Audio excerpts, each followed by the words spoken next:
But man, the community is what made me stay. If I didn't have, like, that access to other musicians, if my parents hadn't taken me to jam sessions where I got to sit in a circle and feel the power of music in a room, you know, getting to actually see local bands playing at that level and stuff like that, I don't know that just me playing by myself in my bedroom would have been the thing that sparked that kind of fire in me.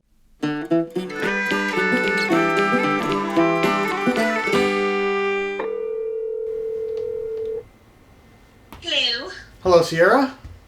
Hey. Hey, it's Jeremy Chapman. Hey, man, what's up? Hey, how you doing? Oh, pretty good. How about you? Long time no talk to. I'm doing good. Hey, I wanted to ask you a question. It's a personal question. Oh, Lord. Would you be willing to be on our podcast? Yeah, you should sit down. Good. That sounds like a plan. I was scared it was going to be something a little crazier. Well, you haven't been on the podcast yet, so I wouldn't... You know me, I like to talk, so... Perfect. Well, we'd like to listen, so... Awesome. Let's do it. All right. I am so thankful that you said yes. Oh, thanks for asking. All right. We'll talk to you soon. Okay, see ya. See ya. Well, guys, it's that time again. It's what everyone has been waiting for. They all are waiting. They've been waiting to hear us jabber about who our next guest is. Yeah, this is the Acoustic Shop Knows People, hanging out with Jason, Jeremy, and Jason, myself. you sound a little bit congested. I'm congested. Why are you congested, Jay? I have a cold. No, I got a cold. I had a stomach flu last week. Now I've got a cold this week, and it's been a good couple weeks. So isn't it wonderful to have lots of kids in school age that bring home every germ, every disease, everything that you could possibly have? I got 5 kids at school that get me sick. I got 3 kids at work that get me sick. Everybody comes in coughing after school and at work. We're all in a closed space. You know what I think of sometimes is the impact that viruses have on our economy. Like, if you get sick, the amount of money you have to spend to try to treat the sickness, and I'm not even talking like medical bills, I'm just talking about Theraflu and cold medicine. Did you know? I got like 2 different $10 nose sprays. I got $5 bag of cough drops. I just $20 worth of cough syrup. $50 for cough syrup. I want to discuss that for a second. The cough drop phenomenon. Every time you get sick, you go and buy a bag of 200 cough drops. You use 25, No, maybe use them all. 30. Basically become I addicted. just They did make a They go Ziploc through 'em bag for him, though. constantly. Let's They do? give him credit for that. But I even still, when I go to get, and I'm sick again the next time, I go to grab that, and it's this gelatinous thing know what you should that do? has happened, that the paper's now stuck in a goo. You just and suck through the paper. It comes off eventually. The wax paper. No, what you need to do is get some of the like dehumidifier things that throw inside of the Is bag. that what you do? The silica gel? So it lasts you years. I make a bag. that doesn't give off any kind of Sounds like too nastiness? much work. Just buy a new bag. Anyway. I love that people tuned in to hear about the economics of the average cold. It's true, because you are right. Every time you get sick, it's like you go to the store, you go down that cold and flu aisle, and you just start grabbing It's like shopping things. hungry. Yeah. You know, you just buy everything. It's like, oh, that might work. Yeah. And then this does something else. I do so have I'm the gonna do runny this. nose and the headache and body ache. I'm going to need all 3 of these. But what if this one doesn't work and I'm tired and I want to go to bed, so I got to take this one? And then you go and get You're all one, and hopped then you up. bring them home, and you go, this one cannot be combined with the other thing that you're supposed to be taking. and Unless then you want to sleep That's really just- well. That's just a That's my- recommendation. Yeah, guess what? I can operate heavy machinery. And combine that with a little whiskey. Give me that backhoe. I got this. You need a hole dug? It's absolutely the truth. And I watch, and I thought it was just me till we've talked, and then I go in there now. If you walk down that aisle, I think actually what everybody should do is to go to your local Walmart or Target and just stand in front of the cold and flu aisle during the season and just watch everybody do the same thing that you do, which is just walk through the They do aisle that and arm just sweep. dump it. That arm sweep where they just... and just throw everything into there. Yeah. Mucinex, yeah, I need some of that. I don't think any of them are any different than the other. They all do the same thing, but we're going to try every one of them. Something's got to cure this. And then here's what's worse is you think that you're okay, and then you leave it, and next year when you go to do it, you pull out that bottle and go, oh yeah, that expired 6 months ago. Yeah, you just keep taking it. Again, it's half it's half a Best its Buy strength. day. But, You know? yeah. I do the same with milk. That's a good idea. Anyway, guys, you know who we got on the podcast today? No, who do we have, Jer? I don't know who. I'm sure she's waiting to hear Jason's deep baritone voice. Sierra Hull, guys. Sierra Hull. Sierra Hull is going to be on the podcast. I'm so excited that she agreed to do this. Yeah. It's again a mandolin hero of mine, so it's going to be a great podcast. She's a mandolin hero of mine, and I don't play mandolin. She's not just a mandolin hero, but has always been one of the sweetest people and kind, and she helps younger players, younger people. It's got to be good. Inspiration. It's got to be good to be the type of person that everybody already knows, incredible musician. But the thing we get asked the most is she really as nice as she seems? Absolutely. And you can genuinely say, yeah, No, she's mean. You guys don't know. She does say some mean things, but it's playful. Not at all. She is wonderful. I'm sure you all are going to enjoy listening to Sierra Hull and Jeremy continually trying to talk up. mandolin and suck up to Sierra. My mandolin has 8 strings. What about you? We're kind of the same thing if you really think about it. I mean, you're ultra talented. I'm going to keep interrupting her and going, sames. Samesies. We're twinsies. No.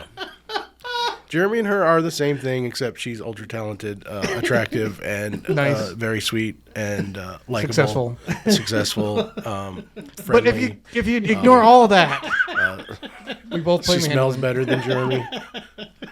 Anyway, ladies and gentlemen, People like her. Sierra Hull. Sierra, thank you for joining us on the Acoustic Shop Knows thanks for having People. me. This is going to be a whole bunch of fun. We absolutely are the biggest Sierra Hull fans and have been for quite a long time. Now it's good to have her on here because, once again, the Acoustic Shop knows somebody, and her name is Sierra Hull. I think we're getting a bit of a trend. There seems to be a lot of my mandolin heroes on the podcast. So, Jason, no mandolin people. no bass players yet. No, not yet. I'm working on it. Well, honored to be here. Honored to be here.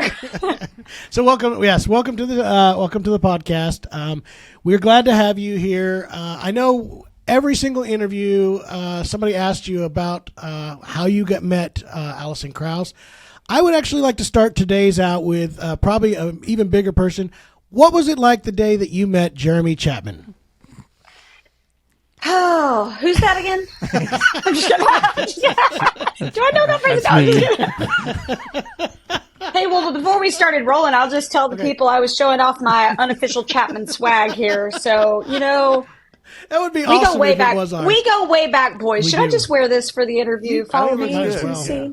Okay. I Well- want to know why the state of Tennessee has decided to gonna say, steal all of our stuff. The Tennessee Tourism Board is sponsoring this podcast, so make sure you go visit the great state of Tennessee. For most Yeah, of you for everybody watching, I got this hat in a swag bag for another event that was un-Chapman related, but turns out I think of these boys every time, so I figured I'd just That's bring it also along the for podcast. name of another podcast called Everything Not Chapman's Related. I love it. For those of you, actually most of you who do not know, we did have an album called Follow Me to Tennessee, had a song called Follow Me to Tennessee that was on that particular. It was really weird how that happened. The title of it was Written by a guy from Missouri. Yeah, written by a guy from Missouri. That is But absolutely it doesn't true. really rhymes with Missouri. He was on his way out. Follow me to Missouri in a hurry. Yeah, See, I could do this. Yeah, you could do this. That Songwriter. sounds great. Anyway, I'll sing that one. That'll be my record title. I'll make the hat. so Yeah, that right, sounds good. right now, Sierra, you have a new album coming out. It's probably out by the time this releases because I think we release this like a year and a half after we record them. If ever. These are really just for us. Personal review. Yeah, it's good. brand new Built-in album. scrapbook. Yeah. Brand new album coming out right now. And tell us a little bit about that project. Yeah, well, I've been kind of slow to put out records. I tour all the time, and I'm always traveling and doing stuff. So I've not just kind of been quiet or not creating new music as far as that goes. But it's been kind of tricky to get in and out of the studio to actually get a new record done for one. So I started this as far back as 2021, kind of the first session we did for the record, and so to finally have it coming out sort of feels like. You've gone through the whole gamut of excitement I hate this excitement. I hate this, as we do as artists, there's that whole roller coaster of emotions. Maybe unless you just do it quickly and get it out while the excitement's still there. But it was fun to kind of get back to that excitement of kind of nearing the finish line of getting this record done. And this one feels really special. It's my first independent release of my career. I signed with Rounder when I was 13, and all my records have been there. So it's been kind of a fun and exciting journey to kind of go into this. We talked to some labels and thought about it, but I just, I felt like after my 25 Trips record came out, which is the record before this, it really felt like, that was the end of this long period of my kind of contractual obligations there at Rounder. And they never pressured me to quickly, make those records and put them out. They let me take my time, and I'm grateful. I mean, that was the label I dreamed of being on as a kid, because all my heroes were on there, all the Bluegrass records I was loving. I remember even drawing the logo on the back of a little, like faux CD cover, that I would, I used to draw myself with. I loved art as a kid, so I would draw all these pictures of me with my Bluegrass heroes, and I drew my little, imaginative Rounder cover in the back, and that was what yeah, totally. I mean, that's what I dreamed of. So I'm so grateful that I had that opportunity. But we're in such a different landscape now, as far as the music industry goes, and the way we have a direct relationship with fans it's just very different than it was when I was 13. So I'm excited. I'm learning a lot, and it feels like a new chapter all the way around, getting to put out this new album coming in March. I understand. And we got to thank you. You gave us a preview link of the album. It is awesome. I've been listening to it. Cool stuff. Back and forward. Thanks for checking it out. Yeah, it's great. Oh, yeah, no, it was a real chore for me, but I'm glad I was able to get it done. Like so I know it's a chore for me to listen to it now too. I've heard it too much, so that's the hardest part I can about being relate. that's the hard part about being in the studio is you record something over and over and over, and you're like so excited about it. By the time it's like getting released, you can't stand to listen to it anymore. It's just you've heard it so many times through. At least that's me. Yeah, I was supposed to be because of John's parts. I was mostly because of that. I was going to ask that because you're right. I remember every time we went in the studio, we would just live and breathe it. And by the time, every single flaw, everything You're that listening you for hear mistakes. was just brought to your attention all the time. And then for myself, I'm done with it by the time it goes to print, and I never, ever want to hear it again. And I think to this day, I think that's the way it is. Is that the case for you? Are you that type of person? Or I also know people who I do sometimes listen back nervously just to be like, oh my God, is this actually okay? Like so far, I've not been listening to the record at all since we finished it, but like we have 2 singles out now. So there is kind of that ritual for me of being like, okay, it's midnight, it's official, it's out. And I'll hit play on it and be like, okay, this is real life. Sweat, Everyone else is hearing this now too. But honestly, yeah, it's funny. This record I kind of hoarded away too. I think because, I self-produced this record. I worked with a great engineer here in Nashville, Shani Gandhi, who she and I did my last record together. So, I had a great partner in her sonically with this record, and using my band for the first time on this particular project that I had assembled, and kind of started working on some of the arrangements to these songs before we recorded them. Just, stuff that I had been writing, especially during the pandemic, and continuing to write.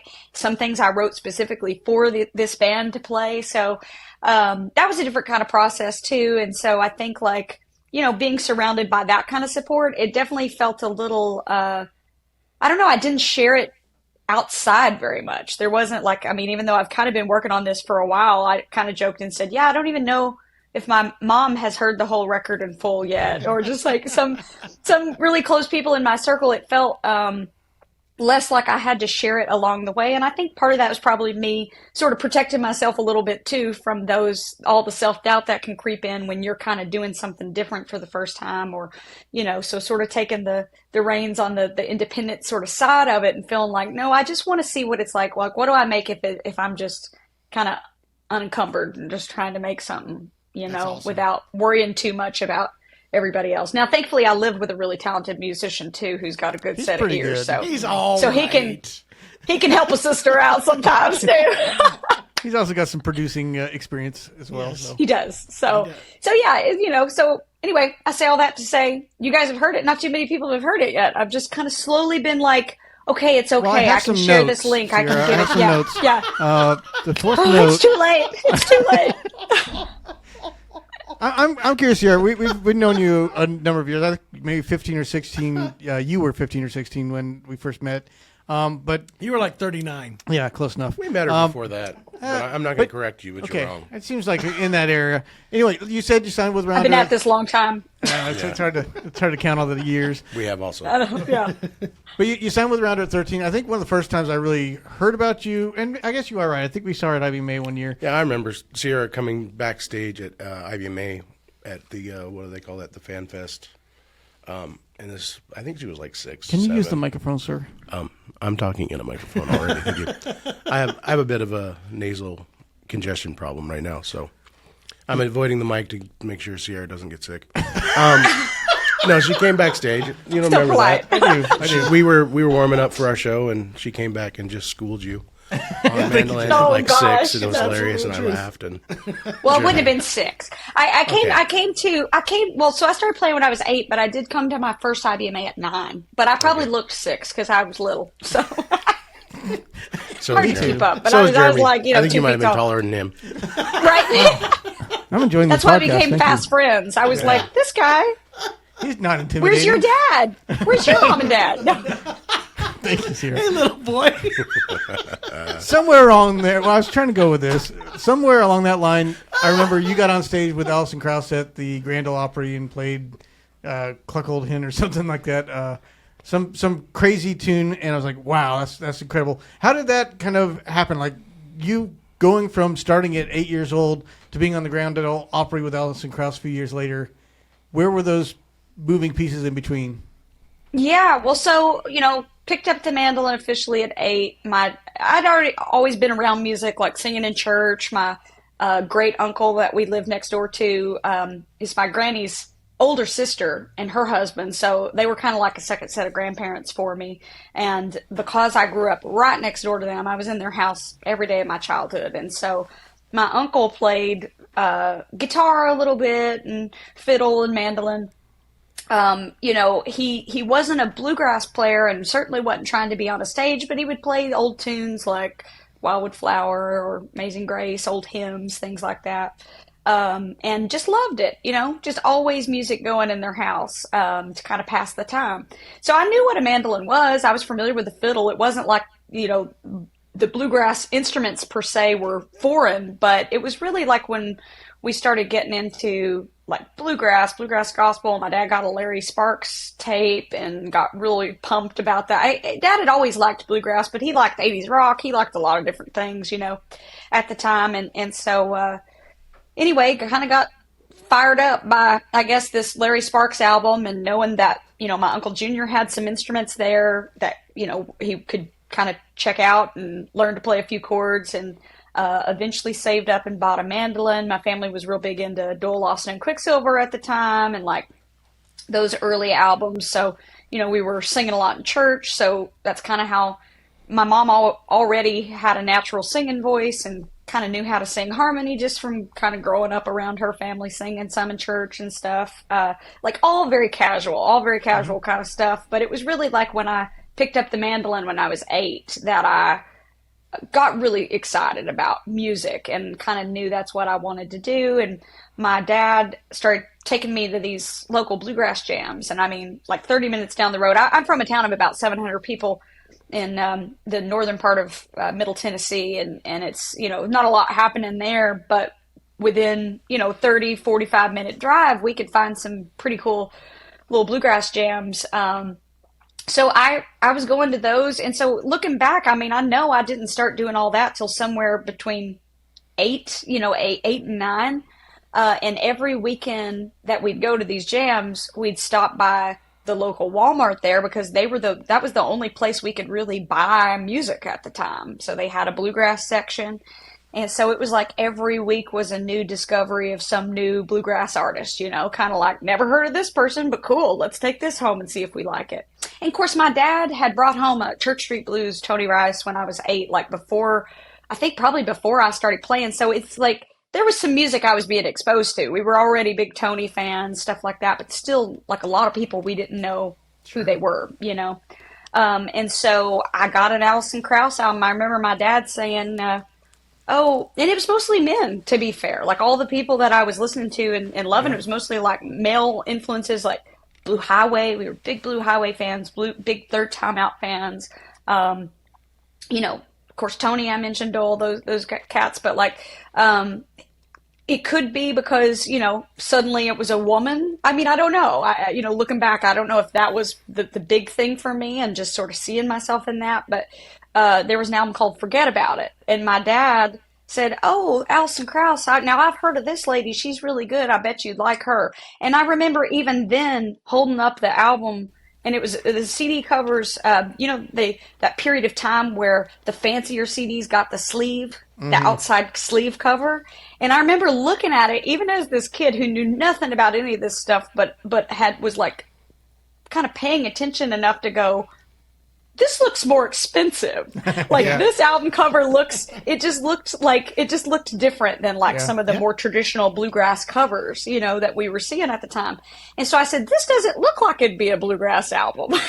And my dad said, oh no, she is. And then we go and we get in the vehicle and we put it in. And of course that album is really far from a bluegrass album, but it's a contemporary album. That's what it is. But I heard it and I just didn't care. I was like, something about it. I just was like, the production of it, I think I was able to recognize the quality of like, even, you know, at the time, maybe I wouldn't have known, wow, this is a great mix or whatever. But I remember just thinking that it just sounded huge in the speakers and her voice just sounded so pristine. And of course, Sam Bush plays some mandolin on the record. So there's some familiar faces on there, but it's not a bluegrass record, but I just loved it. I just fell in love with it. So then after that, Dad's like, well, she's got some bluegrass records too. Let's find those.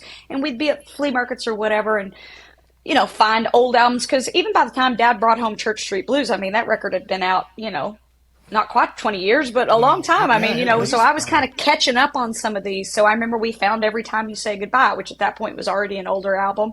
And I heard Adam Steffi play mandolin on that record. And I started I think it was the combination of falling in love with Alison and her voice and her fiddle playing, but then also, you know, Adam Steffi being on those records. I never forget Bringing Home So Long, So Wrong, hearing Adam play, you know, Little Liza Jane, things like that, where it was this combo of all in this one band. I could get like some of the best mandolin playing and some of the best female singing. And so I became a super fan, like hardcore.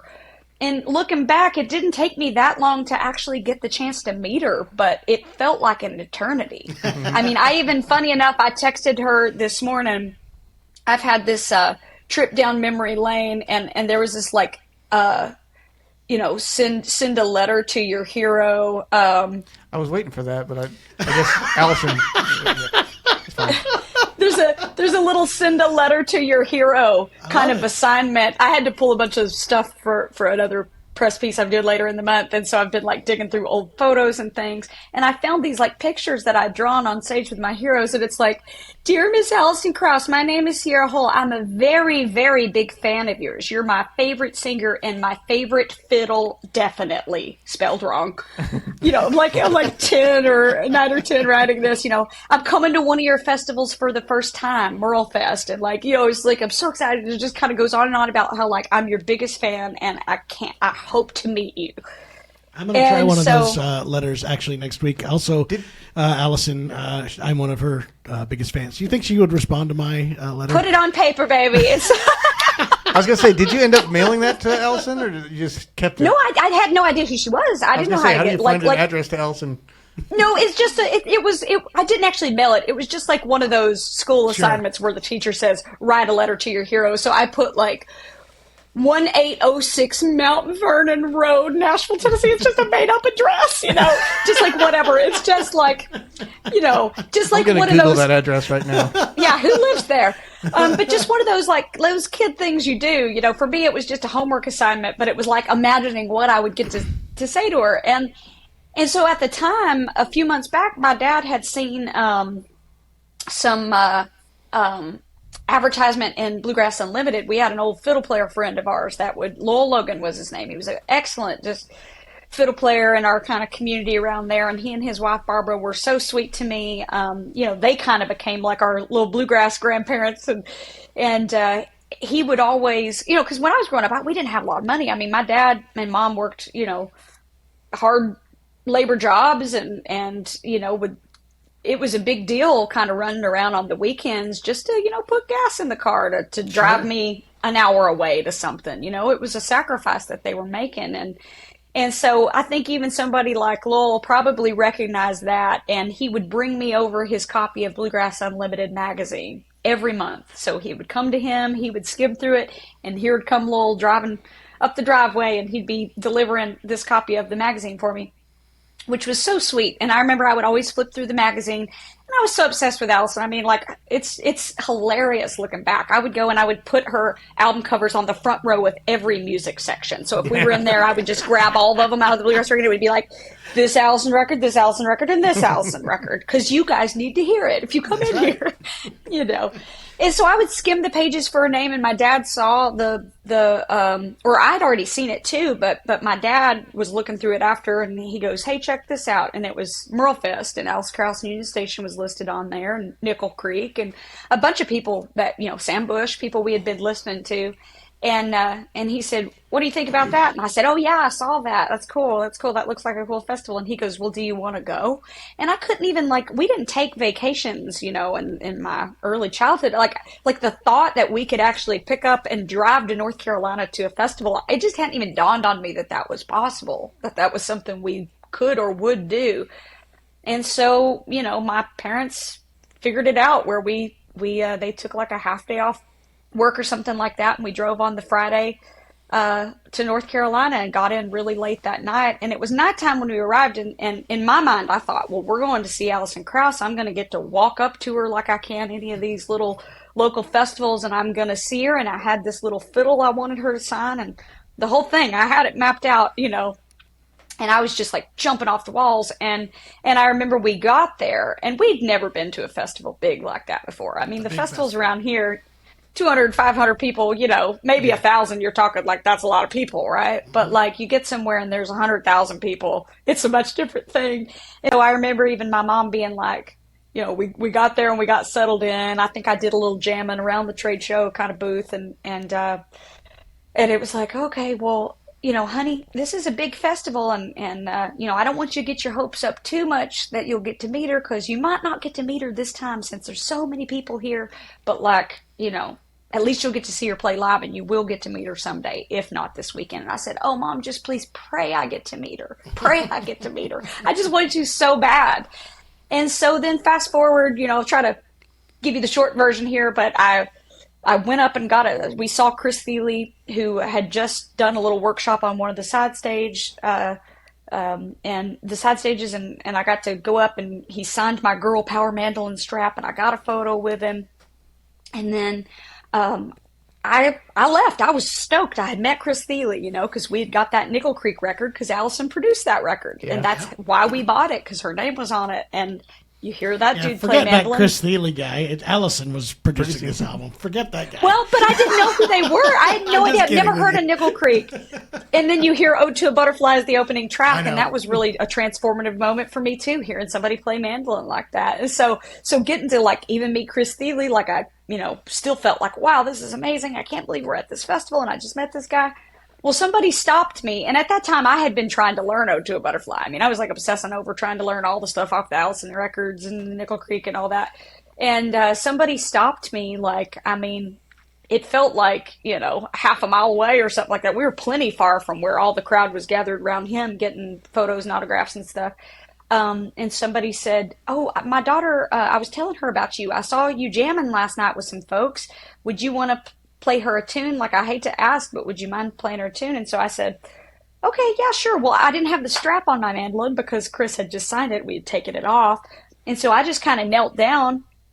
And like most of the time, as a kid, I'd be like, "Well, I don't know what to play." And I kind of looked at my dad like, "What should I play?" And he said, "Well, she just got to meet Chris Thiele. You've been trying to learn one of his tunes. Why don't you try to play a little bit of that for him?" So I started playing a little bit of "Ode to a Butterfly," and somebody went and got Chris. In the amount of time I was sitting there playing, somebody darted over. I actually think it was Mike Marshall who I didn't know who it was. I didn't know who he was at the time.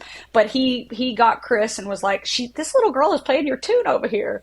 And so, I mean, Chris was young then too. He was probably like, 20, 21.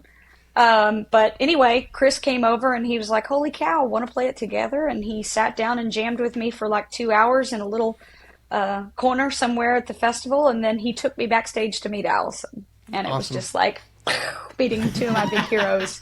So I didn't play for her. That's kind of the long story of meeting her. I didn't play for her, but it didn't matter. I got an autograph. I got a photo. I was on cloud nine. And then fast forward that same year, at IBMA, I got invited to go do the Kids on Bluegrass thing, and I met Ron Block, and Ron was just absolutely the sweetest.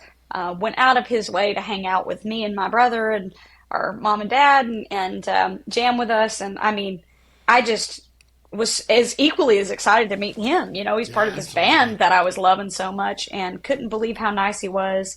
And I guess he went and told Alison, this girl's obsessed with you. She's learning all of her songs. I don't know. I honestly don't know what happened. He That's told the Alison truth. the same about me, but it ended up with a restraining order. Restraining order. This guy's obsessed with you. You need to be concerned. It's all right. That is absolutely the truth. Give his picture to the security guard at the front of the venue. He's sending Meet My Hero letters to random addresses. Lots of spelling hoping it errors. gets to you. Tons of spelling errors. Cut out letters. I'm watching you. Yeah, totally. Anyway, go ahead. But she called my house when I was a kid. She just called and invited awesome. me to play the Opry, and I had never got to play with her before. What was that like? I'm imagining somebody in your house answering the phone, and then there's Alison with her like really quiet, shy voice. Is Sierra there? Can she come to the phone? Yeah, well, this was back in the caller ID days, and it definitely didn't have her name on it. It like said something else. Restricted number. And my dad answered, and I was at the grocery store with my mom. Now, before that, I'll say this was in November of that same year that I met her at Merlefest, I guess 2002, something like that. And my brother and I had actually gotten invited by Mike Snyder. We opened for him at a local event in the Crossville, Tennessee area. And he brought us to play the Opry with him. So a lot of people think the first time I played the Opry was with Alison, but actually Mike Snyder is who brought me and my brother out to make our debut together, and this was in September. Well, this was like a month later. And I mean, I was stoked because it was my dream to play on the Opry, but I had this weird, very specific goal of playing with Alison on the Opry. And I guess it was just because I wanted to play with her, and I saw her on the Opry on television sometimes, so I thought, well, that's a venue I know she plays. I'm not sure, looking back, but that was like a very specific goal to play with her on the Opry stage. And so my dad, I came home from the grocery store with my mom, and he's, he was standing out on the porch, so we knew something was kind of up, like he couldn't wait to tell us something, but he was being all nonchalant, and then he's like, oh, yeah, by the way, he's like, somebody called while y'all were gone and wanted to invite you back to play the Grand Ole Opry. And I was like, wow, really? Like already? Like I thought maybe I didn't know if I'd ever get to play again. The fact that I got to play once was like insane to me. And of course, being from Tennessee, my granny, like everybody, getting to play the Opry is a big deal, to a lot of those folks around there. And it was kind of built-in excitement and stuff. So I couldn't believe I was going to get to go back. And he said, yeah, guess who with? Now, at the time, I had met a few of my heroes. I'd gotten to play with Third Time Out on stage at IBMA. Ricky had brought me up on stage at IBMA that just like a couple months before. And then, I guess like Sam Bush. Like I'd met a few people that I thought maybe would play the Opry, but it wasn't a huge list, So I was like, I don't know, Sam Bush? No. I don't know, Ricky Skaggs? No.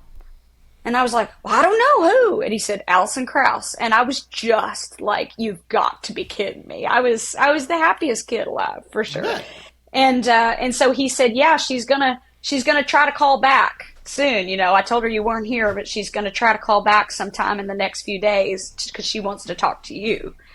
And I said, oh my gosh. So it's like I'd come home from school. Did she call yet? Did she call? Did I miss her call? I was just like waiting by the phone, And so finally she called, and yeah, we found the date, and it was just like this insane thing. But yeah, my dad at first like thought, you've got to be kidding me, this isn't Alison Krauss. But then we'd heard her talk enough that he knew it really was her. You know what I mean? He could recognize her voice. So it was a really exciting moment in our household for sure. And and a big That's dream awesome. for me come true.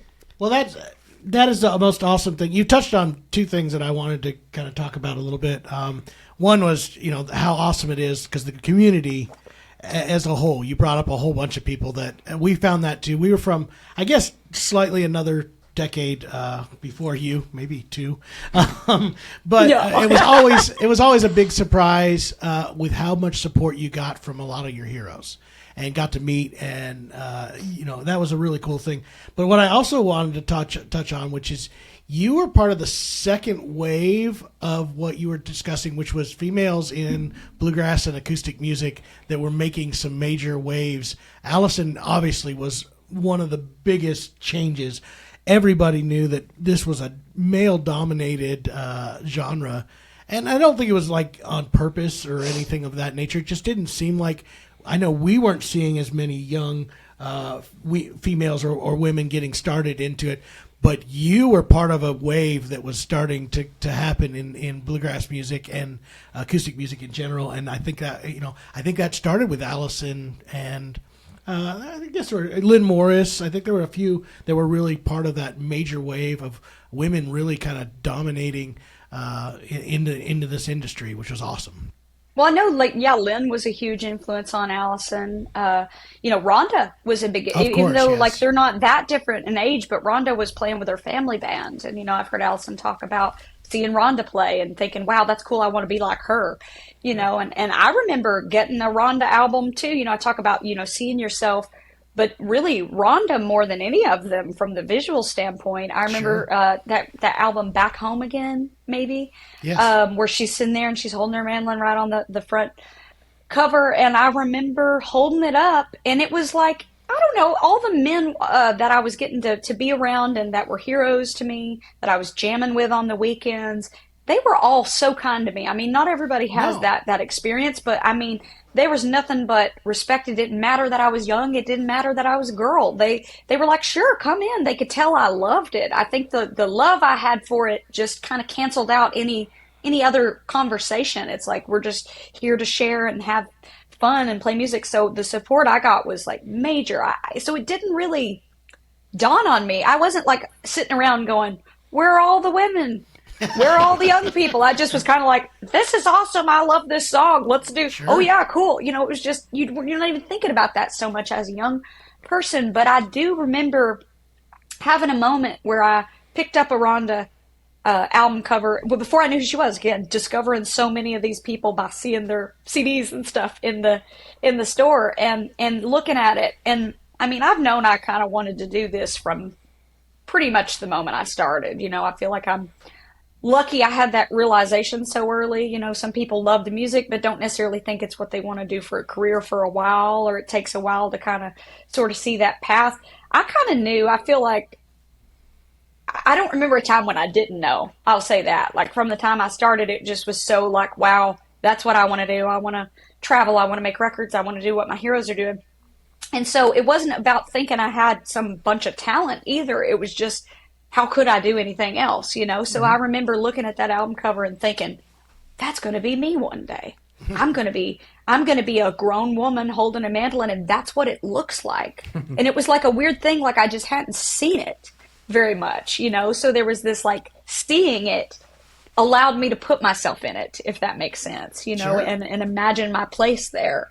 So it is, that representation it's more important than we think sometimes, even if it's not that you need it because you feel left out. Like I didn't feel left out, but it was a powerful thing to see Alison on a cover, or see Rhonda Vincent or Alison Brown holding the banjo. I remember getting the Fair Weather album and Yes.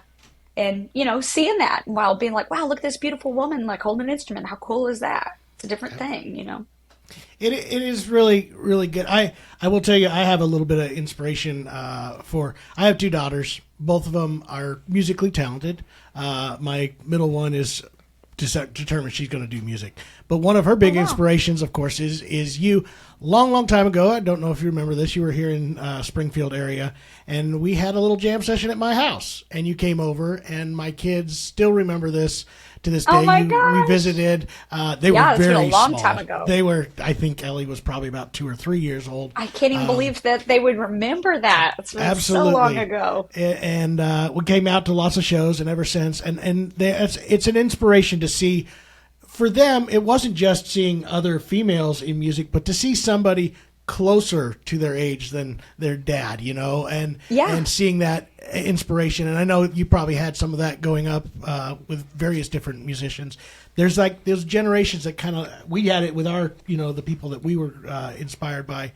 There's that connection to the legends, the people that you really that are the ultimate, and then there's these pieces that kind of get you up to that level. And again, I think it's awesome that you're continuing to inspire young people, not just females, but just young people in general. That is a really, really important thing. I mean, bluegrass cultivates that so well. It like you said about getting to get the support from your heroes. I mean, golly, I think back, like IBMA was a huge place for me to meet people for the first time as a kid. It's like, this past week, like I've said, I went home to gather some stuff for another thing I'm doing. And they said, oh, we want a lot of young Sierra photos and videos, so gather that. So I'm thinking, well, I got to go home to get all that stuff, and so mom's breaking out the boxes and I'm looking through this stuff. And I'm seeing there's, 2 or 3 IBMA kind of photo albums from the first few times we went. And I'm thinking back, because I know my parents worked full-time jobs, and I was just asking my mom, I was like, so I said, I know we went Friday and Saturday night, but did we just go Friday evening, all day Saturday, and then we left first thing Sunday or something? She was like, yeah, pretty much. And I'm thinking, I mean, I was probably barely there 24 hours, but it just felt like a week's worth of awesomeness, you know? Yeah. It just was all this community and heroes and stuff crammed into this one chunk of time. I mean, I remember the first time I went, I met, and again, we couldn't have gone to, I mean, even my mom brought it up. She said, it was such a blessing for you to get invited to something like that as part of the kids program. And the fact that they gave us hotel rooms to stay in. So basically all we had to do was pay for the gas to get there. And I even remember we had snacks and a hot plate at one point to just kind of avoid having to spend so much money, because they didn't have it to burn, Sure. So the fact that we were able to go and have this opportunity kind of just handed to me, was such a blessing, because I met so many people there. I mean, third time out, that very first year, got me on stage, invited me to get up and play Big Mon with them. And Steve Dealing was just so sweet and kind of took me under his wing and took me to meet Earl Scruggs. I met Sam Bush for the first time in the Gibson suite where he was signing autographs. It was just Ricky Skaggs walked off the elevator. I mean, it was this wild experience for a youngster who was learning about all these people and was becoming such massive fans of them, to just suddenly there they are, because people didn't come to my little town. Mm-hmm. We didn't have people like that come that close to where I grew up. And not that it's that far from Nashville, but we certainly didn't come to Nashville very much, at all, I grew up an hour off the interstate, so it's just we didn't go there very much, So to fill in some of our listeners who may not be as familiar, IBMA is the International Bluegrass Music Association. They have a major gathering every single year, usually in September, called the World of Bluegrass. It culminates in a festival. When we were going, and what you're talking about, I think we went the first year or second year. It was in Louisville, Kentucky. That was where you were. It was a smaller gathering than what it is now. Back in those days, it was in the Galt House, 2 big hotels that were combined together that had a convention center, and everybody who was in this industry was there for a week. We would arrive on a Monday, and we'd be there through Sunday, because we were trying to get jobs. Look at me. And talk to people. And honestly, we did. Yeah. The first year we went was in 1998, I believe. We went there and we taught. That's where we met Ken Irwin of Rounder Records, and we had actually got a deal, an offer from them as well as who we eventually signed with. But you got to see everybody, and you talk about Ricky Skaggs being in the elevator. I'll tell you someday. Get Jeremy to tell you the story about how him and Chris Thiele got kicked off an elevator by Ricky Skaggs because he was going to his private suite. The only reason we got kicked off was because of Chris and being the good boy that he was. We were all going to push the button and close the door on him. But Chris said, "Sure, Mr. Skaggs, we'll get off so you can go to the penthouse suite." It was very disappointing. The rest of us hoodlums were going to kick him off. But there was hilarious. The best. Literally, we were just, you remember their glass elevators? We spent like 4 hours just trying to get from the first floor to the top and race each other in 3 different elevators. So It was us. we The really jams, shouldn't have they been. do the elevator We would jams, jam you know? and see if, Oh, if yeah. we got to the top, if we were still at The elevator races were the most fun. We used to do that with Chris and Josh Williams and how many, I don't know, the other hoodlums that were our age. There was a lot of We'd all Casey get in the 3 of Dreesen. them, and we'd have to close the doors and push the button at the same time and see who got to the top Without first. getting And stopped. over and over and over that would happen. Then there became challenges of jam sessions where we would start the jam session on the same floor, and by the time we got to the same floor in an upper one See if to you're see if playing it the was same song. anywhere, Yeah, same timing. anywhere near the same timing. It never was, but I was involved in the first sofa jam in put 'em in the the- elevators. yeah, I started putting. Anyway, this is the best part about that though was what you were combining. I didn't just want to talk about how much of a fun. hoodlums we were, Jay. It was a good time. But the best part was everybody who was anybody in this industry was there inside this small area for a week, and we all And approachable. And approachable. You can And walk up that's- to your heroes and say hello. It's awesome. Exactly, and that's where we met you. I remember for the first time, and we all got to kind of be who we wanted to be with our heroes, without our friends.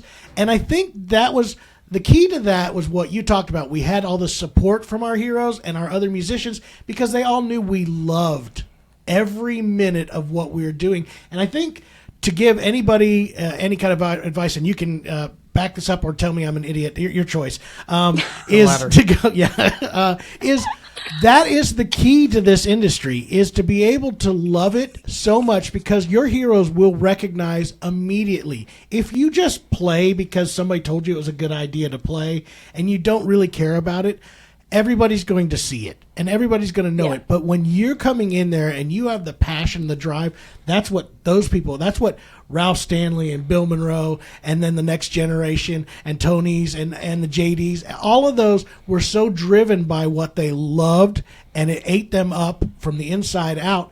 And they would see it in us, and we would see it in you, and those guys would see it in you, and the next generation. And you see it. I know right now there are up and coming musicians that you watch them, and you just sit there and they go, "That kid right there has his whole life or her whole life totally devoted to this, and I want to help that out." And I think that Right. was what was so awesome.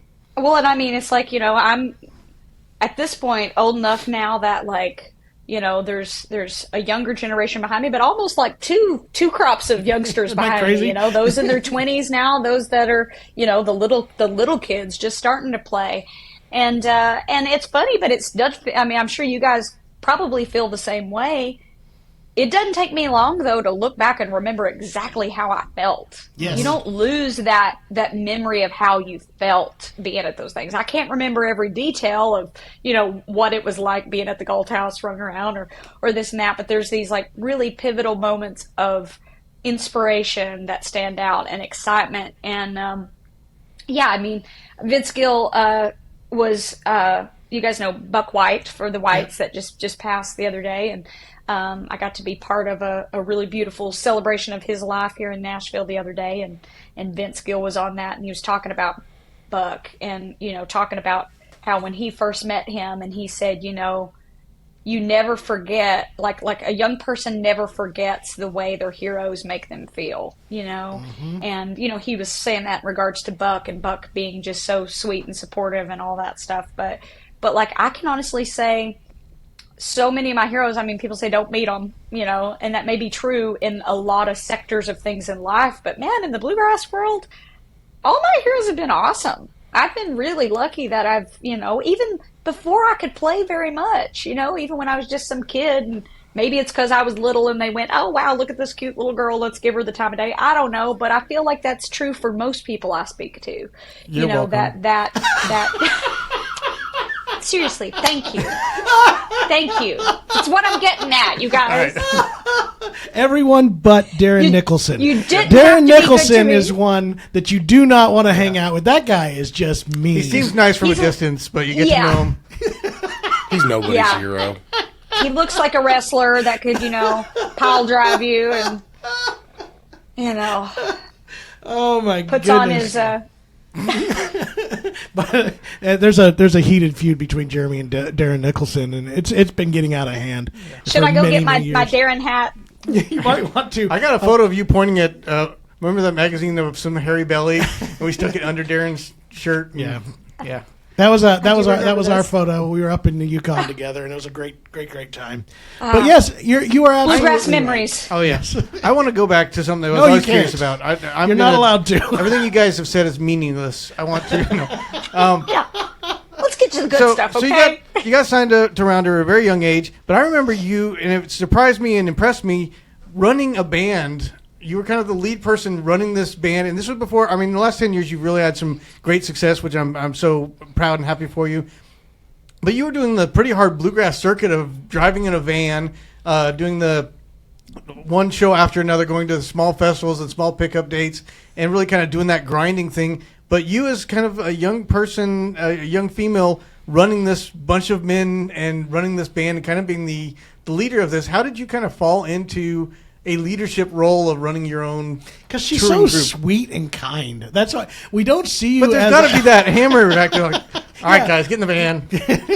Well, you know what's funny is I was always serious about it. And I think, you can be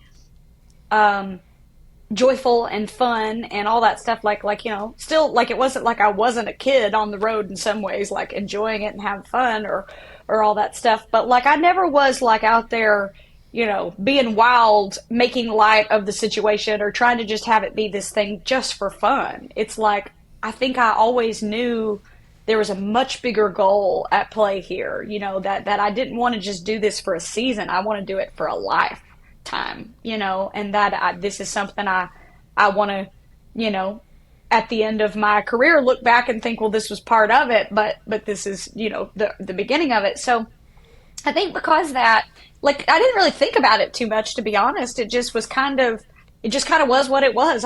People would ask me to, I think I started getting asked to play shows at a really young age. Even through my association with Alison, that did open a lot of doors for me by, Ken Irwin, which I think Ken actually had seen me anyway at IBMA, because Ken's great about being part of that circuit. Like you said, meeting you guys. He really puts a lot of love and attention on the youth of the music, So I might have met him anyway, but I mean, I was probably, 12 or 13 when Keith Case, called us up and wanted to be my booking agent. And that was a big deal for me at the time, because he was booking Alison, he was booking Tony Rice. A lot of my heroes were on the roster, and so, I started playing shows when I could. It had to mean that my parents could go with me. I was too young to travel on my own, and they weren't about to just send me loose, So it was kind of when we could do stuff, when it made sense. But I think because people were asking, and I was lucky to have these opportunities coming in, the idea of just putting a band together, which at first my brother and my dad were part of, and, just various, people who could play with me here and there, it was at times a consistent thing, but also, at times would be like, well, who can we get to play on this particular thing? It was sort of just, the opportunity was there, and we tried to make it happen, say yes when we could. And so you kind of almost just fall into it. I mean, I think I knew I wanted to lead a band because that's what a lot of my heroes were doing, watching someone like Alison, that's what she did. So of course, I wanted to play and sing and, eventually write my own songs and things like that as well. But I don't know, I didn't really think about it. It just felt like the natural thing to do. And thankfully the opportunity was there, and I just have always been a bit of an old soul, I will say. It's I have this weird part of me that I feel like I'm going to be 80 and still like, woohoo, and it's like I still have a lot of like youthful energy inside me and drive toward my love of doing this, so I don't feel burnt out or crusty about it at this point.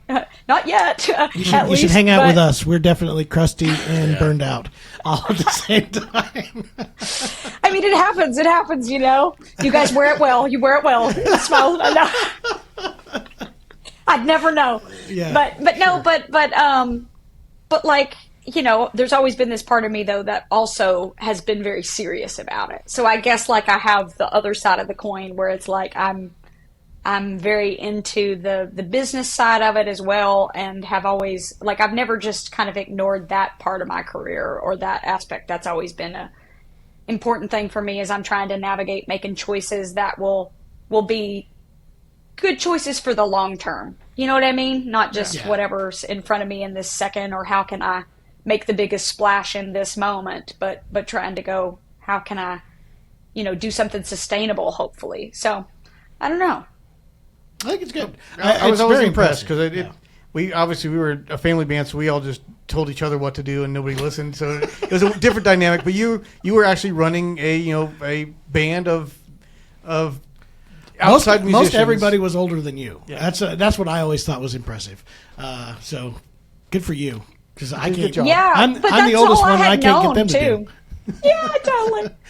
I think for me though, I had always grown up being a lot of times the youngest one in the room. So you kind of just get used to what that feels like, and you don't even think about it. You know what I mean? Because it's like, well, that's the way it was. Even going back to the jam sessions, so I was a lot of times the youngest person in the room, and yet people still, in that beautiful way, treated me with respect and didn't make me feel like the youngest person in the room. So I've been really lucky to be surrounded by musicians who just wanted to play music, cared and loved it like I did, and we all kind of had a shared goal in that way.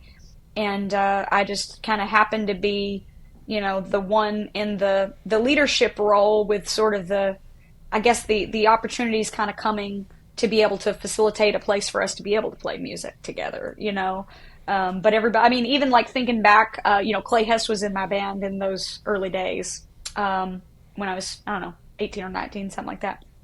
Or 17, 18, 19-ish. He was the only one old enough to rent a car. So, I was thankful that I had some people around me, I know that, he was looking out for me, and for me, I'd had to look out for, the younger fellas, even though they were a little older than me. I had a few other teenagers at the time, or, early 20s fellas that were in the mature. band, and old granny here had to keep them in check, so I couldn't be messing around too much. I had Not to be to. doing all that. I actually saw Had her to keep do everybody some on of the this. straight and narrow. I have to do seen on her the do road. this actually when she was younger. That's pretty awesome. I wanted to cover one more thing that I think is awesome, which I don't know a lot of people know, is Sierra is also an incredible guitar player. And I've been following her stuff. I mean, know that. a lot of people know it, but she's known as a mandolin player. Well, that's mostly. really nice. Thank you for saying that. And that have become one of my guitar. Here's what I love about listening, for all you flat pickers that may not be listening to Sierra.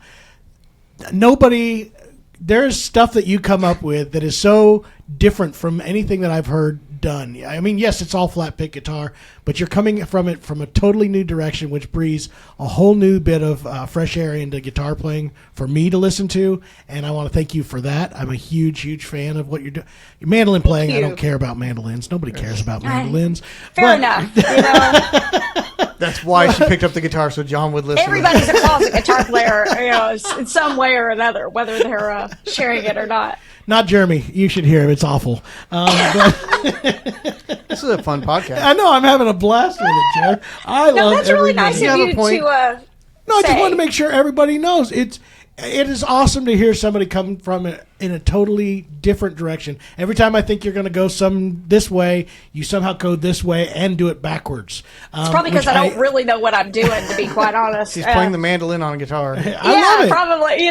There's that inevitable influence for sure. I mean, Tony Rice, who, as I said, been one of my biggest heroes forever. So, growing up and loving his vocal music as much as his guitar playing yeah. too, just the albums, and stuff, and the interpretation of songs. But But, of course, did my fair share of trying to learn my Tony licks like everybody else, as a kid, when I was growing up. I don't, it's funny, I don't think of myself so much as a guitar player just because I don't have the opportunity to do it as much, and mandolin has been such a focus. But I do feel super at home on the guitar because it's something that I started young, kind of like mandolin, and I spend a lot of time writing songs, and I find that I can go to guitar and really find a fresh breath of inspiration coming back to mandolin after playing that. So I'm sure the two instruments really get interwoven, and I don't really have a certain sound that I think of so much as on the guitar. To me, it is kind of a parallel sound between mandolin and guitar, sort of,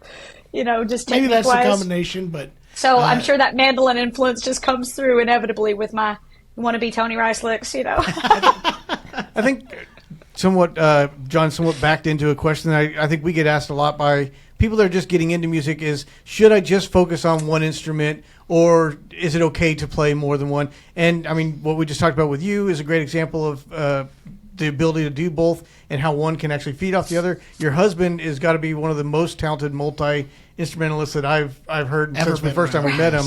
Like, he can play anything. And the great thing is, when you guys did the Bagel Fleck Bluegrass Heart Tour, he played up there with the greatest musicians and twinned with each one of them. Okay, I'm going to twin with Mike Cleveland on fiddle, then I'm going to twin with Bagel Fleck on banjo, and then I'm going to do dobro and then guitar with Brian Sutton. It was and he's at that same level. So what is your thoughts on being obviously married to a multi-instrumentalist, of somebody saying, should I just focus on my one instrument? When you were starting out, did you just focus on mandolin, or do you think there's some value in playing numerous instruments? Well, I got a fiddle first, actually. I got a fiddle for Christmas. It was too big for me to really be able to handle. My granny, great aunt, and uncle went in together and bought me a fiddle. And, like, by the time I stretched my arm all the way out, I couldn't even reach the end of the fingerboard, So my dad was like, okay, well, we got to get you a smaller fiddle, but the mandolin is tuned like the fiddle. And he had just got himself a mandolin and was just starting to learn a little bit. Like, he knew a couple tunes and some chords. So he taught me Boil Them Cabbage Down, and I, like, that was the first instrument I made music on. So I think that's probably why mandolin really became my main focus, because it was like the thing that I had immediately in front of me. It was the thing I learned my first few tunes on. Maybe if I could have got started on the fiddle immediately, it could have been the fiddle for me. I don't know. But after I had already started playing mandolin and then eventually got a fiddle like a few months later or whatever, it just never hit me the same. I was not as excited by that instrument as I was mandolin.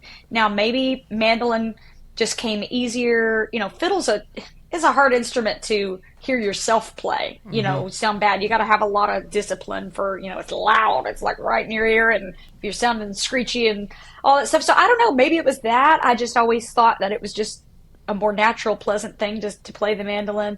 It was the first thing I made noise on. Then, like, moving to guitar about a year later, I think I started when I was 9. My dad was playing a little bit, so I'd already been watching him make like a G chord shape or a C, D. I could look at it and know those were the chords as you kind of visually get used to that. So some of that was just being around it, my dad playing a little bit and going to these jams. So guitar always felt like a real natural, not kind of like, now I'm deciding to play guitar, but kind of like, well, yeah, I'll play guitar a little bit because the technique is similar. The people who really play lots of instruments, though, I mean, I can't speak to that as much. Like, to me, playing guitar felt like a real natural progression. Fiddle, you don't want to hear me play fiddle. I can play something slow with pretty good tone, and my intonation is decent just because, you get used to the mandolin kind of thing and knowing where stuff's at. But, like, the bow arm, I've got none of that down. I can't play anything with any rhythmic speed, Justin is very much a unicorn.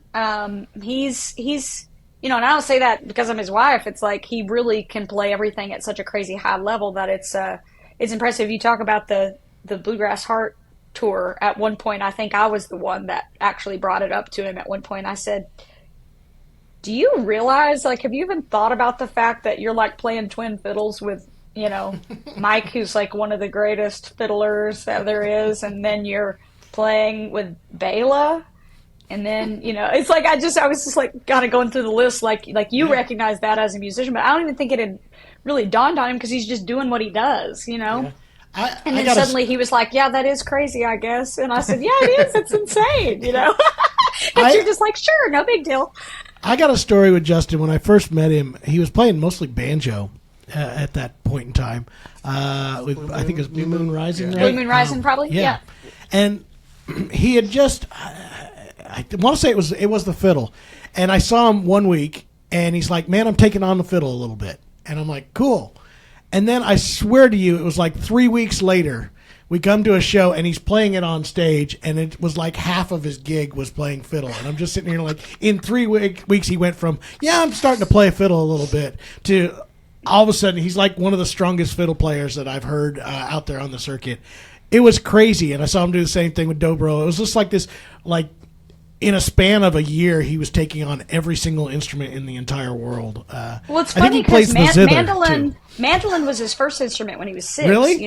Yeah. So mandolin is his first instrument. So in some ways, people always say, well, what's your main instrument? I don't think he really has one, and I think because he's been awarded on dobro at IBMA and stuff like that, and kind of dobro has been one of the things people have needed, or especially doing a lot of dobro and Bayless thing the last few years. I totally understand, or Blue Highway, he did some stuff with them. Like, I understand why people sort of think of him as dobro, but it's funny, I don't think he thinks of himself as dobro per se. It's just like part of what he does. So it's like his job at the moment a lot of times just dictates what he needs to do. When we do duo stuff together, we do a lot of twin mandolin stuff. He's an incredible mandolin player and guitar player. Honestly, I think his guitar and mandolin playing is some of the strongest stuff he does. But then, like, I always laugh and tell him, I'm like, when I get ready to make a real traditional bluegrass record or a pretty trad bluegrass record again, I was like, you're gonna be my banjo man on that one, because that's he's such a great like playing with Ricky when he took that gig. It's like he's kind of a bit of a chameleon where he can kind of shape his thing to be what he needs it to be. And in some ways, it's like we were talking about it the other day, when you're known as one particular thing. Like when people think of me, you brought up the guitar, but I think you're rare in that way. Most of the time people don't bring that up. It's like, I'm thought of as... See, Jer? Not everybody does, Jer. Keep that in mind. Channel. Maybe in the bluegrass world, people have followed me long enough through my childhood and stuff like that. But like your average Joe, yes, and I played a good bit of guitar even on my new record there, But I'd probably have to tell people that a lot of times for them to think of that. By the way, that's why I brought it up, was because I listened to the new album, and I actually went to Jeremy and said, I think Sierra's playing guitar on a bunch of this stuff. Duh. Did you watch his Facebook post? I mean, Sean Richardson is a ridiculous guitar player by guitarist who's he's playing all the real hot guitar picking on there. I'm sort of doing most of the simple things, But anyway, like, I say all that to say, you kind of, if somebody thinks, oh, I need mandolin for something, maybe I'm a name that comes in their head because I'm associated with that thing. They may not think of him first and foremost for mandolin because there's all the people that their name is tied to that instrument, whereas his name isn't tied to the instrument as much. But he's also, like, anytime I can't do a particular thing, I'm like, well, I mean, I definitely know someone who could. Yeah, absolutely. You know what I mean? So it's interesting. I feel like, because he doesn't have the one specific thing, or this season it feels kind of like dobro, but when he played with Skaggs, it was banjo. When he played with Dan Timinsky, it was more fiddle, so it just depends on what his gig is in the moment. But he's a wildly talented fella. I don't forget because I've known so much, but every now and then it's like he does a ton of session work here. We've got a little studio in our house, and he'll just very simple home studio, but he'll be working on something, and he'll have added 4 instruments to something, and suddenly I'm like, this track sounds like it just sounded like a full band went in and did something. I listened to him, I was like, that must be nice. I wish I had that skill set. Like, dang, I could have demos for days, baby.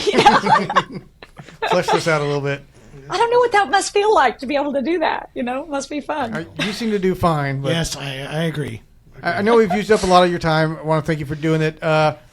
We've talked a lot about all the help you got when you're first starting out from some of your heroes. I'm sure you get approached by a lot. I know you know, like Wyatt Alice is one that you guys have recently worked with. What is some advice if there's anyone listening that's just kind of getting started or they're wanting their kids to get started that was either given to you or you would give to somebody just kind of starting out and wanting to get into playing music? Some of the things you've learned over the years that you think could be inspirational or just educational. Yeah, well, I've said this a lot in interviews over the past like year or so, but because I truly, like, the older I get, the more I recognize that, kind of like what we were talking about, I fell in love with the music itself. So of course I loved the music. That was fun. But man, the community is what made me stay. If I didn't have like that access to other musicians, if my parents hadn't taken me to jam sessions where I got to sit in a circle and feel the power of music in a room, you know, getting to actually see local bands playing at that level and stuff like that, I don't know that just me playing by myself in my bedroom would have been the thing that sparked that kind of fire in me. You know, I think I would have loved it, but I don't know that I would have been like, I've got to do this for my life's work kind of thing. So I do think there's a lot of value in taking your kids to actually see music and be around it. Particularly, bluegrass is such a great, beautiful, welcoming kind of family atmosphere for that, you know. And like anybody, I mean, I knew immediately, like I said, that's what I wanted to do, but I would get lazy sometimes too as a kid. You know, you do need a healthy little boost every now and then. And I remember, you know, my dad even saying to me, like, hey, Sierra, you know, you've been kind of lazy a little bit lately, hadn't been practicing too much. And I was like, oh, yeah, okay, I guess you're right. And he said, well, you know what's going to happen? One of these days, Alison Krauss is going to call you and you're not going to be ready. You know, and there was this sense of belief from my dad that could actually happen, and kind of instilled that in me. While on the same token, my dad was always a realist, and I think about this, and I tell parents this specifically a lot of times that, you know, my parents, they were the opposite of stage parents. You know, they were not trying, maybe because they're a little bit shy, sort of, or whatever, just super humble people, but like, you know, they were never trying to push me onto a stage for any of the glory that came with that. You know, if anything, my dad, I remember saying to me, like, you know, look, yeah, you've been in kind of part of that same conversation, like, you know, you've not really been practicing very hard lately, and if you want this like you say you do, you're going to have to work a lot harder than this. Because he said, you know, right now you're 10, you know, you walk into a jam session and you get your mandolin out and you play, and you've been learning for a couple years. You can play lots of fiddle tunes. I was starting to learn to improvise a little bit. He said, and everybody gathers around and goes, oh my goodness, look at that cute little girl. Can't she play that mandolin? You know, and everybody's all impressed by it. And he's having this very real conversation with me, you know, when I'm 10 or whatever. And he says, but that's going to wear off. That cute thing wears off. That's not enough. Like, if you really want to do this for a living, if you really want to do it for a lifetime, you've got to keep working. You can't wake up one day and be 16 and you've not been practicing for 5 or 6 years and you still sound like a 10-year-old. He said, because then at that point, nobody's going to pay any attention. Nobody's going to care. And those opportunities that you're getting now, yes, it's because you are really good at 10, but it's also because you're young, you're cute, you know, all these things that you got on your side, but that's not enough to sustain forever. Now, he's like, on the flip side of that, if you want to just, you know, make music for the rest of your life and be an old lady that this is your hobby, sitting out on the porch or going to a jam session, and he goes, you might not ever have to learn anything else. You already know how to play most of the bluegrass songs, you know, to jam along. You can follow along. You can improvise your way through most solos and stuff like that. So you wouldn't have to practice again if that's all you want. So it wasn't like a, hey, you must practice, but he was very real in that your practicing has got you here. If it stops, this is probably what you're going to get.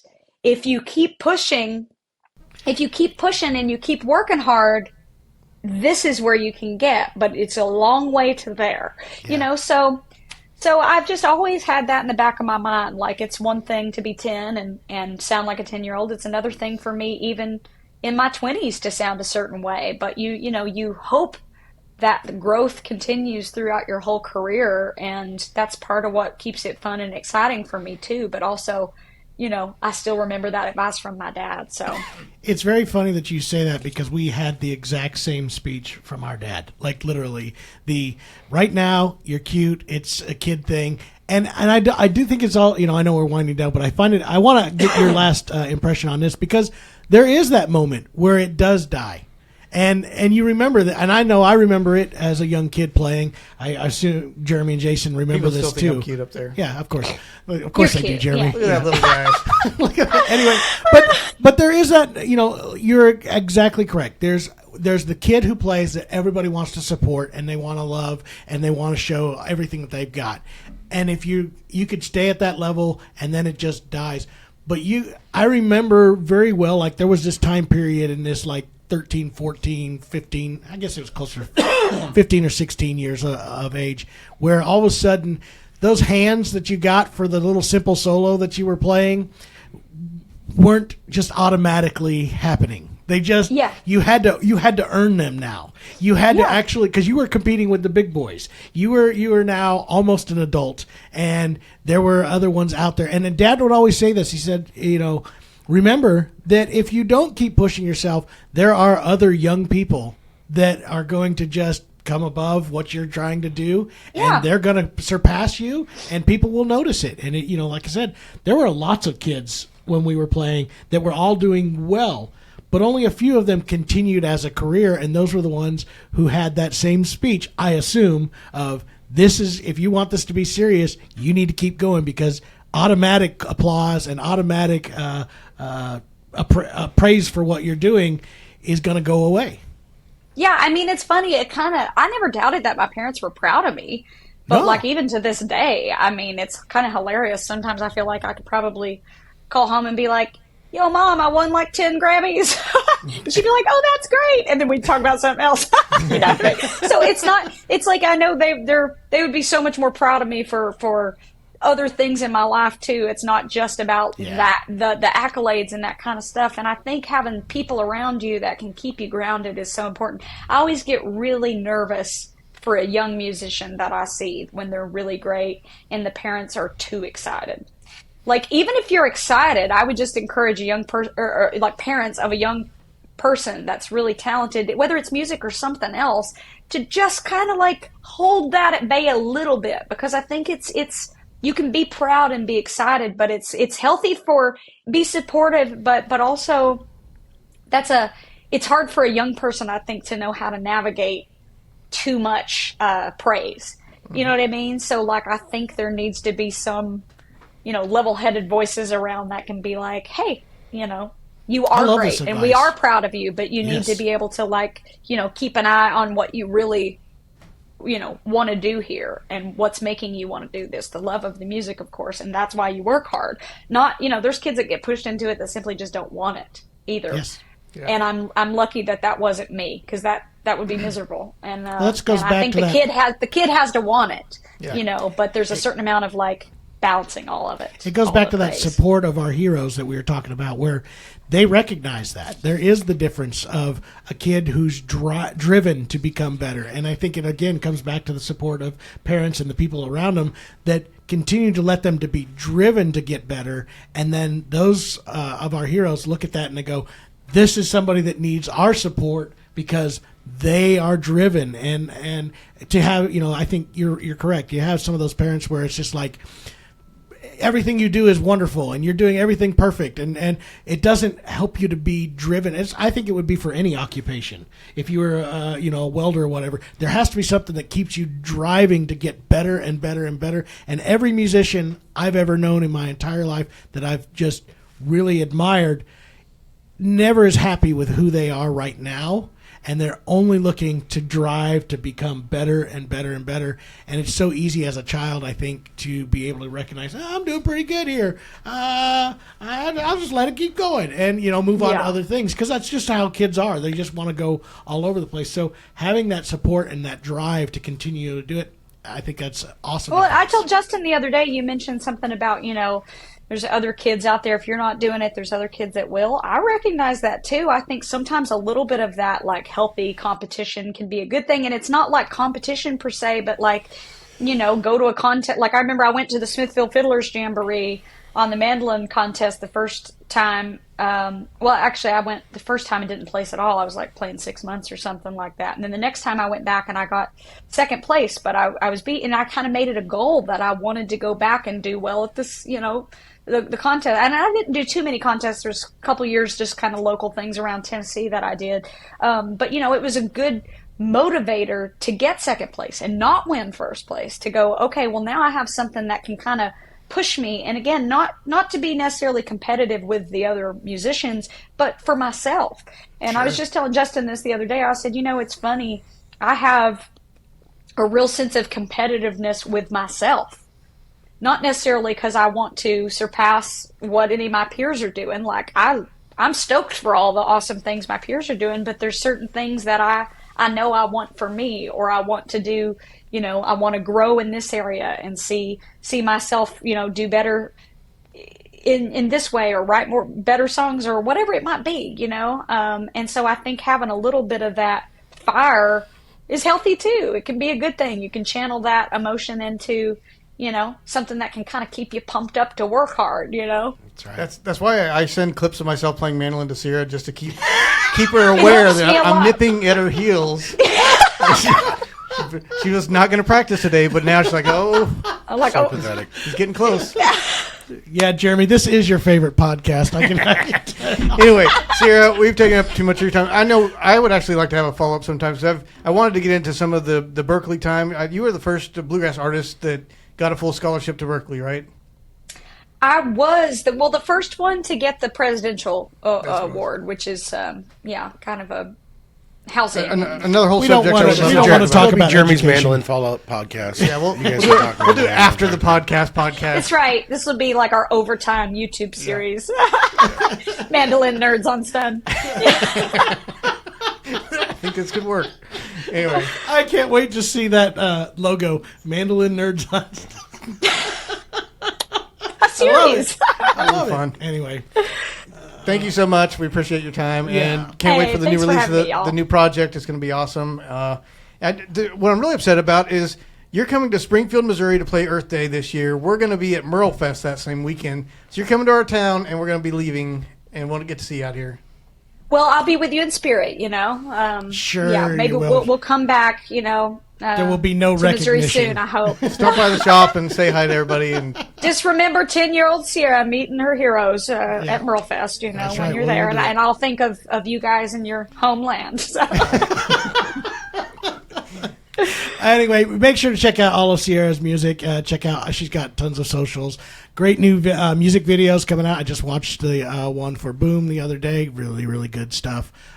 Make sure to check that out. And thank you so much, Sierra. Thank you. And Thank you, guys. Jason, for not talking very much during this Sorry, podcast. got a I'm a cold. little hoarse. you are a little horse.